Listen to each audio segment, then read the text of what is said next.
बिस्मिल्लाहिर्रहमानिर्रहीम। अस्सलाम वालेकुम students, I am Dur Mohammad, physics class 10th, chapter number 1, lecture number 5। Today we will study reflection. Students, हमने reflection को study किया था। रिफ्लेक्शन में एक मीडियम से जब लाइट ट्रेवल करती है तो वो हिट करती है किसी और मीडियम से, और वो ऐसा मीडियम है जो कि ट्रांसपेरेंट नहीं है, तो ये रिफ्लेक्ट बैक होती है, वो उसी मीडियम में वापस लाइट आ जाती है।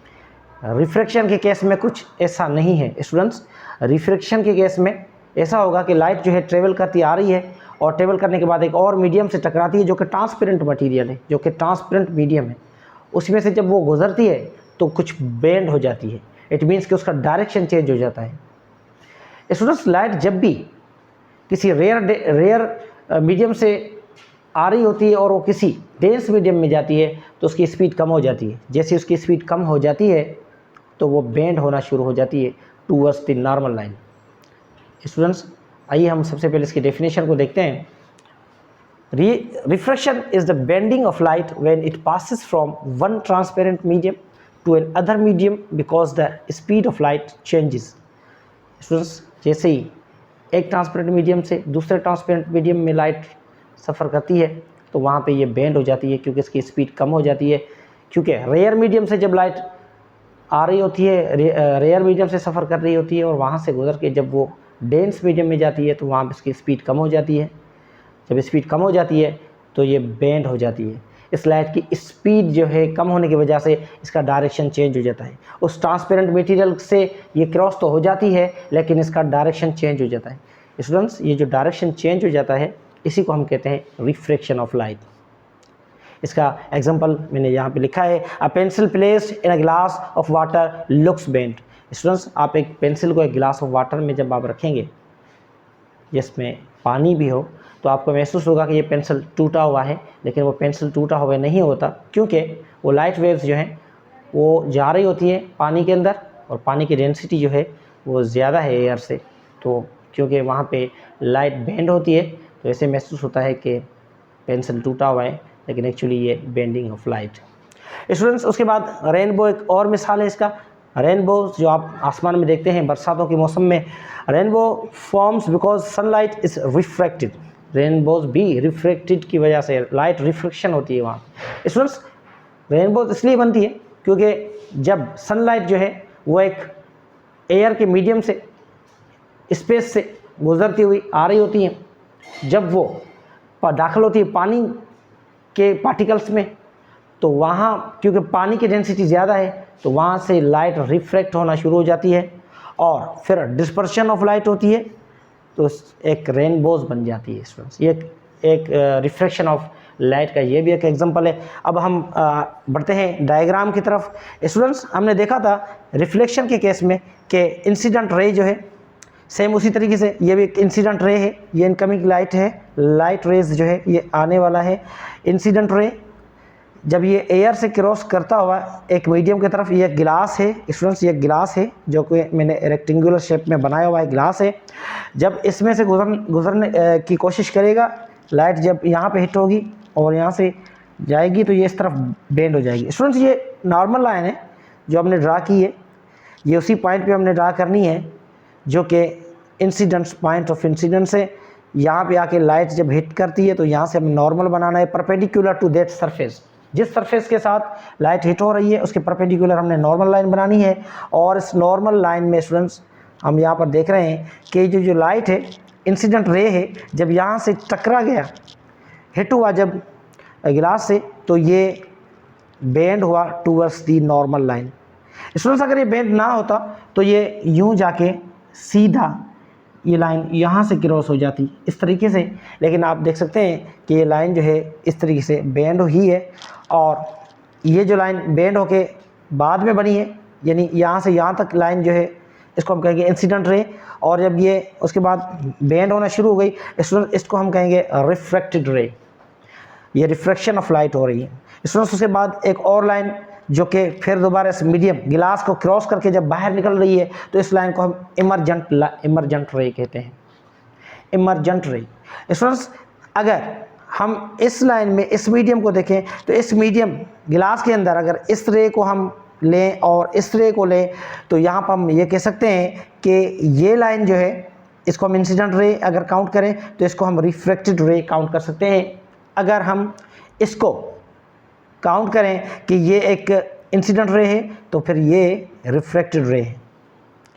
स्टूडेंट्स, इसके बाद आपको समझ में आ चुका होगा कि किस तरीके से एक मीडियम चेंज होने से जब डेंस मीडियम में ये लाइंस ये लाइट रेज आ जाते हैं तो उसके बाद इसमें से ये किस तरीके से रिफ्रैक्ट होकर बाहर निकलते हैं, इसको हम कहते हैं रिफ्रैक्शन ऑफ लाइट। स्टूडेंट्स, अब आइए हम इसके कुछ लॉज हैं, जिस तरीके से हमने रिफ्लेक्शन के अंदर लॉज स्टडी किए थे इस तरह रिफ्रैक्शन के भी कुछ लॉज हैं, हम उन लॉज को देखते हैं। स्टूडेंट्स, अब हम डिस्कस करेंगे लॉज ऑफ रिफ्रैक्शन को। तो first law, the incident ray, refracted ray and normal are lie in the same plane. Students, ये तीनों ही सेम प्लेन पे होने चाहिए, रिफ्रैक्टेड रे, इंसिडेंट रे और normal all lie in the same plane. Second law, Snell's law भी इसे कहते हैं students. n1 sin theta is equal to n2 sin theta. n1 is the refractive index of first medium, n2 is the refractive index of second medium. Theta 1 angle of incidence, theta 2 angle of refraction. Students, angle of incidence students ये normal के साथ बनता है, जो हमने पहले diagram बना के देखा है। थीटा 2 एंगल ऑफ रिफ्रैक्शन, ये भी नॉर्मल के साथ जो है रिफ्रैक्शन की जो रे है और नॉर्मल के बीच में जो एंगल बनेगा तो उसे हम थीटा 2 से इसको जाहिर करते हैं। अब रिफ्रैक्टिव इंडेक्स क्या है? तो स्टूडेंट्स, रिफ्रैक्टिव इंडेक्स जो है ये किसी भी मीडियम में लाइट कितनी स्लो होती है तो हमें रिफ्रैक्टिव इंडेक्स से पता चलता है। स्टूडेंट्स, हम सब जानते हैं कि लाइट की जो वैक्यूम के अंदर स्पीड है, स्पीड ऑफ लाइट, वो है 3 × 10⁸ metre per second. It means कि 3 लाख किलोमीटर पर सेकेंड, 1,86,000 मील पर सेकेंड। स्टूडेंट्स, लेकिन ये तो वैक्यूम के अंदर लाइट की स्पीड है। लाइट जब भी किसी रेयर मीडियम से डेंसर मीडियम के अंदर जाएगी तो डेफिनेटली उसकी रफ्तार स्लो हो जाएगी। जब स्लो हो जाएगी तो कितनी स्लो होगी ये हमें रिफ्रैक्टिव इंडेक्स से पता चलेगा। तो रिफ्रैक्टिव इंडेक्स जो है उसका हमारे पास जो फार्मूला है वो n = c/v। c is constant speed of light and velocity is the particular speed for that medium। उस मीडियम के अंदर जो है उसकी लाइट की स्पीड क्या है उससे हम डिवाइड करेंगे तो हमें रिफ्रैक्टिव इंडेक्स मिल जाता है। यहाँ पर आप देख सकते हैं n = refractive index, c = speed of light in vacuum and v = speed of light in medium. Students, अब हम न्यूमेरिकल्स को सॉल्व करेंगे। तो सबसे पहले क्वेश्चंस की तरफ हम चलते हैं। A light travel in a glass with a speed of 2 × 10⁸ metre per second, find the refractive index of glass. Students, सबसे पहले हमें जो गिवन डेटा है उसमें हमें speed of light in glass दी गई है जिसको हम v से जाहिर करेंगे और ये वैल्यू है 2 × 10⁸ मीटर पर सेकेंड। स्टूडेंट, उसके बाद जो है हमें मालूम है कि कांस्टेंट स्पीड जो है लाइट की वो 3 × 10⁸ मीटर पर सेकेंड है। और अगर हम रिफ्रैक्टिव इंडेक्स का फार्मूला लगाएं तो वो बराबर होता है n = c/v। स्टूडेंट्स, c जो है वो 3 × 10⁸ मीटर पर सेकेंड है और अगर हम v को देखें तो 2 × 10⁸ मीटर पर सेकेंड है। तो स्टूडेंट्स, n हमारे पास बन जाता है 1.5। नेक्स्ट न्यूमेरिकल्स की तरफ चलते हैं। स्टूडेंट्स, अ रे enters water from air at angle 30 degree. एक रे है जो एयर से वाटर में दाखिल हो रहा है, उसका जो एंगल है वो 30 डिग्री बनता है। The refractive index of water is 1.33। Refractive index जो है वाटर का वो 1.33 है। Find the angle of refraction.